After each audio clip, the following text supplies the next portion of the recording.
4 hours southeast of Albuquerque off New Mexico 130 and Road 171 is the town of Weed. Tucked deep in the Sacramento Mountains, you may see more cattle than people in this tiny town of 20. But the one place you're sure to meet the locals is at the Weed Cafe. And as legend has it, this cozy cafe was the birthplace to one of the most famous old cowboy songs ever written, Little Joe the Wrangler, penned on an old flour sack in the late 1800s. So you're coming down the hills here, down this road with these beautiful mountains surrounding you, and then you end up here at the Weed Cafe. So I'm wondering how long this place has been here, because it seems like it's a hub for the community. As far as I know, it goes back into the 1880s. Wow. You do definitely have to be coming here to get here. People seem to like it here just because it is back in a cubbyhole away from everything. And for you, being a cowboy poet, how do you think your poems kind of speak to the life of what people live like in this canyon? The main reason I began writing was I felt like our culture needed to be preserved and it was being lost. We've got a long and storied history, and Weed particularly, for the southern New Mexico, it to me is a hub for that. Our cattlemen's meetings are held here. Right. It's one of the few places, there's still family dances, the kids fall asleep under the benches. And you know, those kind of great times that are just not often found. It's such an important narrative to tell. Talking with my grandmother, I once asked her the question, tell me about the good old days, and she just told me, son, they weren't the good old days. Yes.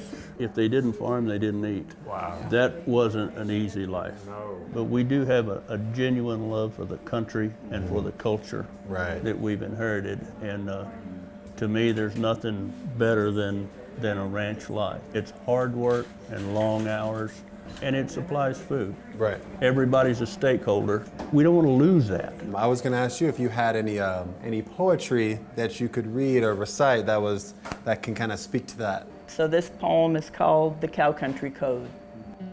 I listened carefully, listened to directions, all based on recollections of cattle last seen, water and grass green.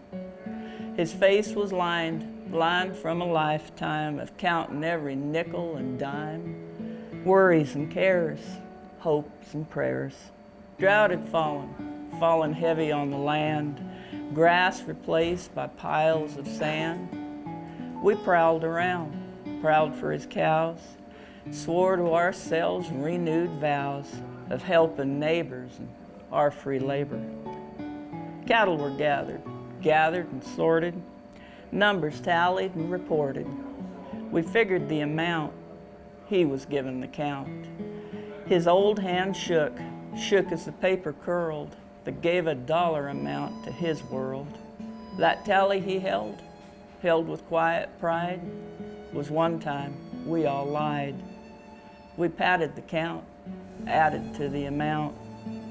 His cattle were thin, were rough and open, hadn't calved like we were hoping.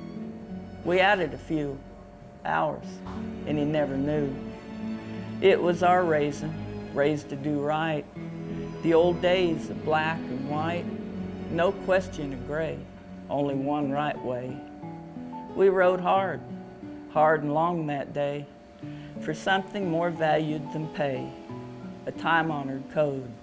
For this, we rode. You're painting a very vivid picture. Yeah. Does that sound about right? It does. It really does. It hit on.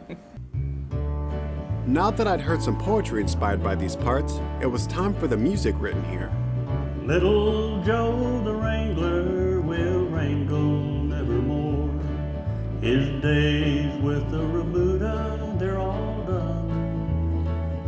It was a year ago last April when he rode into our camp. Just a little Texas stray and all alone. To hear the entirety of Little Joe the Wrangler, as well as the unabridged version of the Cowboy Code and other poems, go to our YouTube channel.